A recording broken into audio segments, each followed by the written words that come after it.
Bangladesh premier লিগের সবশেষ আসরে ফরচুন বরিশালের হয়ে খেলেছিলেন ডেভিড মালান। নানান বাস্তবতায় টুর্নামেন্টের আগামী আসরে খেলতে দেখা যাবে না বর্তমান চ্যাম্পিয়নদের। নতুন মৌসুম, তাই নতুন দল খুঁজে নিয়েছেন মালান। 26শে ডিসেম্বর থেকে শুরু হতে যাওয়া বিপিএলে রংপুর রাইডার্সের হয়ে খেলবেন ইংল্যান্ডের সাবেক ওপেনার। এক বিবৃতিতে বিষয়টি নিশ্চিত করেছে ফ্র্যাঞ্চাইজিটি। গত আসরের শুরুতে দলের সঙ্গে যোগ দিলেও সুযোগ পাচ্ছিলেন না মালান। বরিশালে তামিম ইকবাল, নাজমুল হোসেন শান্ত, মুশফিকুর রহিম, তাওহিদ হৃদয় কিংবা মাহমুদুল্লাহর মতো দেশি তারকা থাকায় অপেক্ষা করতে হয়েছে তাকে। তবে কয়েক ম্যাচ পর যখন সুযোগ পেয়েছেন, সেটা বেশ ভালোভাবেই কাজে লাগিয়েছেন মালান। বরিশালের হয়ে গত মৌসুমে 9 ম্যাচে 3 হাফ সেঞ্চুরিতে 316 রান করেছিলেন। ফাইনালে চিটাগং কিংসের বিপক্ষে অবশ্য সুবিধা করতে পারেননি তিনি। শরীফুল ইসলামের বলে 1 রান করে ফিরেছিলেন লেগ বিফোর উইকেট হয়ে। বাংলাদেশের কন্ডিশনে বরাবরই ভালো খেলা মালান রংপুরের জার্সিতেও নিজেকে মেলে ধরতে চাইবেন। জাতীয় দল থেকে অবসর নেওয়ার বিপিএল এর আগামী আসরের পুরোটা সময় 2017 সালের চ্যাম্পিয়নদের হয়ে খেলবেন মালান।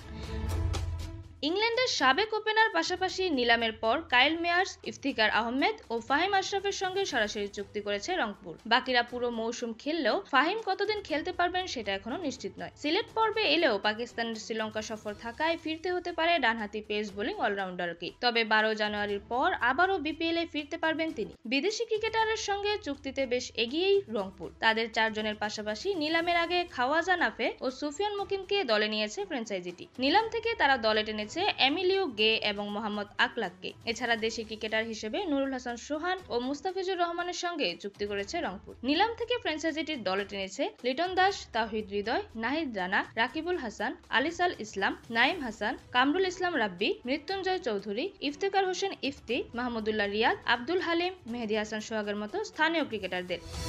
এরকমই যে কোনো খেলার আপডেট সবার আগে পেতে অবশ্যই চ্যানেলটি সাবস্ক্রাইব করে রাখুন। ধন্যবাদ। প্লেবাজ নিউজ।